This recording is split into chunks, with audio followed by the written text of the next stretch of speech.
गुजरात में जो चुनाव हुआ है और जिस तरीके से कांग्रेस की हार हुई है और वो भी बहुत ज़्यादा सत्रों में ही सिमट गई कांग्रेस, तो उस पर क्या कहना चाहेंगे? और आरएसएस और भारतीय जनता पार्टी का केंद्र बिंदु है। पिछले 27-28 वर्षों से वहाँ इसी का पौधा लगाया गया है। देश को इससे भला नहीं होने वाला है। जो गांधी का गुजरात है, जो सरदार पटेल का गुजरात है, उस गुजरात का जो इतिहास रहा है। नमस्कार, मेरा नाम नेहा झा है और आप देख रहे हैं फ्रंटलाइन 24। अभी हम लोग मौजूद हैं मधुबनी जिला का जो कांग्रेस कार्यालय है वहाँ पे, और हमारे साथ जिला कांग्रेस कार्यालय के जो अध्यक्ष है शीतलांबर झा, उनसे बात करते हैं कुछ राजनीतिक मुद्दों पे, क्योंकि कुछ दिनों से जो विधानसभा का चुनाव चल रहा है गुजरात और हिमाचल में, उसके बारे में बात करते हैं। और भी जो राजनीतिक मुद्दे हैं उस पर एक दो बातों पे इनसे चर्चा करते हैं और जानते हैं कि इनका क्या राय है, इनका क्या पॉइंट ऑफ व्यू है इस चुनाव को देखने का। गुजरात में जो चुनाव हुआ है और जिस तरीके से कांग्रेस की हार हुई है और वो भी बहुत ज़्यादा सत्रों में ही सिमट गई कांग्रेस, तो उस पर क्या कहना चाहेंगे? देखिए, जनादेश का मैं स्वीकार करता हूँ, कांग्रेस पार्टी स्वीकार करती है। लोकतंत्र में, जनतंत्र में जीत और हार लगी ही रहती है। गुजरात के लोगों ने जो फैसला दी है, कांग्रेस पार्टी शिरोधार्य करती है। और हमारे राष्ट्रीय अध्यक्ष और हमारे नेता श्री राहुल गांधी जी ने भी इस संबंध में कहा है। क्या हमें कमी रही, क्या हमने जनता के बीच में जिन मुद्दों को हमने लेके गया था, उन मुद्दों को फिर से हम किस ढंग से आम जनगण के बीच रख सकें सही तरीक़ा से, उस पर हम मंथन करेंगे, चिंतन करेंगे। और देखिए, गुजरात का जो चुनाव है, आप देखेंगे जो शुरू से मैच फिक्स था कांग्रेस को वहाँ बेनकाब करने के लिए। बड़े तरीके से मोदी जी और मोदी जी की सरकार ने साम दाम भेद सभी स्तर पे सुनियोजित साजिश करके वहाँ चुनाव लड़ा गया। आप देखेंगे जो कांग्रेस पार्टी को वहाँ लगभग 28% मत आई है और बीजेपी के जो बी टीम है उसको 12%, लगभग 13% वोट आई है। आप जब दोनों को, यह वोट किसका था? यह कांग्रेस की वोट थी। कांग्रेस को वोट काटने के लिए ही आप पार्टी को वहाँ उतारा गया और बड़े जोर शोर से चुनाव लड़वाया गया। हम जानना चाहते हैं, जो देश की सबसे पुरानी पार्टी और बड़ी पार्टी कांग्रेस पार्टी है, जिसको आज के तारीख में आर्थिक रूप से बहुत कमज़ोर और लचर स्थिति में है, सही ढंग से हम चुनाव प्रचार नहीं कर सके। लेकिन केजरीवाल के पास कहाँ से इतना पैसा आ रहा है जो रैली दर रैली, प्रदर्शन दर प्रदर्शन और जनसभा दर जनसभा करते रहा। ये तो 10 साल की पार्टी है और कहती है जो कट्टर ईमानदार पार्टी मैं हूँ, कट्टर ईमानदार नेता मैं हूँ।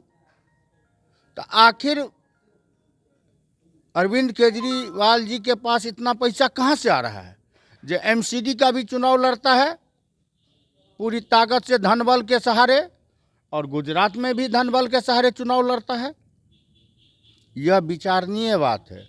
और जहाँ तक गुजरात की बात है, तो गुजरात में एक ध्रुवीकरण हुआ है बड़े पैमाने पर, गुजरात हिंदुत्व का।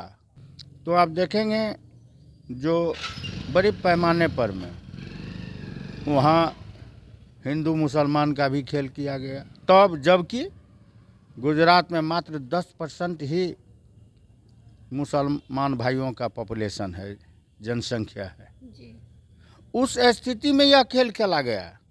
आप देख सकते हैं गुजरात में शिक्षा की स्थिति देश के पैमाने पर में जो विकसित गुजरात का नारा दिया जा रहा है मोदी जी के द्वारा, 12वें पायदान पे है।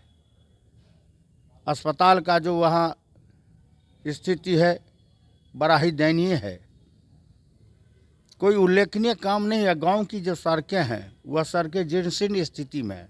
हाँ ठीक है, NH बन गया, लेकिन गांव की जो विकास है, जो होना चाहिए, भारतीय जनता पार्टी के सरकार के द्वारा जो पिछले 27 वर्षों से वहाँ नेतृत्व की है, वहाँ दिखाई नहीं दिया। लेकिन गुजरात के लोगों ने फैसला दिया है भारतीय जनता पार्टी के पक्ष में। निश्चित रूप से कांग्रेस पार्टी सिरोधार्य करती है, स्वीकार करती है और अपनी रणनीति में परिवर्तन करके पूरी मजबूती से लोकसभा चुनाव हम लोग वहाँ लड़ेंगे और मुंहतोड़ जवाब देंगे। क्योंकि अब दूसरा सवाल ये रहेगा आपसे, मदन मोहन झा जो पहले अध्यक्ष थे, अभी उनको हटा करके अखिलेश प्रशांत सिंह को बनाया गया है अध्यक्ष, तो क्या लग रहा है उनके बिहार में आने से कुछ चीज़ें बदलेंगी और कांग्रेस की जो स्थिति है उसमें कुछ बदलाव होगा? देखिए, यह स्वाभाविक प्रक्रिया है पार्टी का हम लोगों का सदस्यता अभियान चला, मार्च तक सदस्यता अभियान हुई है। अप्रैल मई में हर जगह ब्लॉक स्तर से लेकर के पंचायत स्तर, ब्लॉक स्तर, जिला स्तर, प्रदेश स्तर पे हमारे प्रदेश के निर्वाची पदाधिकारी, सहायक प्रदेश के निर्वाची पदाधिकारी, जिला के DRO, ब्लॉक के BRO हर स्तर पर में बैठकें हुई हैं और बैठक करके निर्णय लिया गया है। और जहाँ तक यह स्वाभाविक प्रक्रिया है, मदन मोहन झा जी हमारे मिथिला के जाने माने नेता हैं और पिछले 4.5 साल से हम लोगों को नेतृत्व किए हैं। मृदुभाषी स्वभाव के लोग हैं, हमारे MLC हैं, शिक्षक क्षेत्र में लगातार दूसरी बार जीत के गए लोकप्रिय नेता हैं। तो यह स्वाभाविक प्रक्रिया है, बदलाव, नेतृत्व ने बदलाव किया है। क्या लग रहा है अब अभी जो अखिलेश प्रसाद सिंह को लाया गया उससे बिहार में कुछ आपको लग रहा है कि क्या, मतलब क्या लग रहा है आपको, कैसा इम्पैक्ट पड़ने वाला है? निश्चित रूप से अखिलेश बाबू कर्मठ नेता हैं, हमारे हर स्तर पे संघर्ष करना जानते हैं, शक्तिमान लोग हैं। मुझे लगता है जो अखिलेश बाबू कांग्रेस का जो खोई हुई प्रतिष्ठा है बिहार में, संगठन को सुचारू रूप से व्यवस्थित करके और आक्रामक संगठन के रूप में बनाएंगे और कांग्रेस की अपनी प्रतिष्ठा को वापस दिलाने में उनकी महत्वपूर्ण भूमिका होगी, यह मुझे आशा है। जी, लास्ट ये सवाल रहेगा, क्योंकि एक जगह गुजरात में जो चुनाव में जो स्थिति हुई वो तो हम लोग देखे ही है, साथ साथ हिमाचल में जीत हुई है कांग्रेस की, उसके लिए आपको बहुत बहुत बधाई भी। और किस तरीके से इस जीत को देखते हैं और उस पर क्या कुछ कहना चाहेंगे? देखिए, कांग्रेस पार्टी न हार से घबराती है, न जीत से इतराती है। लोगों ने जो जनादेश दिया है, मैं आपके माध्यम से हिमाचल के मतदाताओं और वहाँ के हमारे कांग्रेस के वरिष्ठ नेताओं, कार्यकर्ताओं का अथक मेहनत, परिश्रम और वहाँ के जो हमारे रणनीतिकार रहे हैं, खास करके हमारे कांग्रेस के राष्ट्रीय महामंत्री श्रीमती प्रियंका गांधी जी का दर्जनों जनसभाएँ हुई और हमारे वहाँ के जो प्रभारी थे राजीव शुक्ला जी, जो राज्यसभा के सांसद हैं, उन लोगों की रणनीति, भूपेश बाघेल जो हमारे मुख्यमंत्री हैं छत्तीसगढ़ के, हमारे युवा नेता सचिन पायलट वहाँ के प्रभारी थे। बड़े पैमाने पर में लोगों ने वहाँ कांग्रेस को समर्थन दिया है। पुनः आपके माध्यम से हिमाचल के मतदाताओं को बहुत बहुत आभार, बधाई और कांग्रेस नेताओं, कार्यकर्ताओं को बहुत बहुत शुभकामनाएं, बधाई।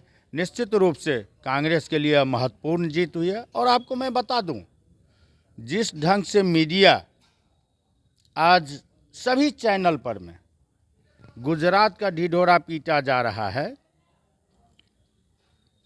हिमाचल को जगह तक भी नहीं दिया जा रहा है, तब जबकि 3 चुनाव हुई है। अभी दिल्ली में MCD की चुनाव हुई है, भाजपा सत्ता में थी, बुरी तरह हारी है भाजपा। हिमाचल में सत्ता में थी भाजपा, बुरी तरह हारी है भाजपा। गुजरात एक जीत उनको मिली है, और देश के कई राज्यों में उपचुनाव भी हुई है विधानसभा के। राजस्थान में कांग्रेस ने जीता है, छत्तीसगढ़ में कांग्रेस ने जीता है। आप उत्तर प्रदेश में देखेंगे तो भारतीय जनता पार्टी चुनाव हार गई है, उड़ीसा में भारतीय जनता पार्टी चुनाव हार गई है। तो जो उपचुनाव का भी जो संकेत है और ये राज्य का एमसीडी का जो चुनाव है, जो उसका रिजल्ट है, ये संकेत दे रहा है यदि मजबूती से विपक्ष चुनाव लड़ेगा तो भारतीय जनता पार्टी को मुंह की खाना पड़ेगा। जी, धन्यवाद समय देने के लिए। बहुत बहुत धन्यवाद आपको। तो ये शीतलांबर झा जी थे, जो कि मधुबनी से जिला कांग्रेस के अध्यक्ष हैं। इनसे बात हुई है हमारी, जो चुनाव अभी चल रहा था हिमाचल में और गुजरात में उस पे, और अध्यक्ष जो बने हैं अखिलेश प्रसाद सिंह, उनके बारे में और क्या कुछ इनका कहना है और किस तरीके से जीत और हार को देख रहे हैं उसके बारे में इन्होंने बहुत अच्छे से बताया है। फिलहाल के लिए इतना ही, हम मिलेंगे ऐसे ही किसी और नए वीडियो में। तब तक के लिए आप देखते रहिए फ्रंट।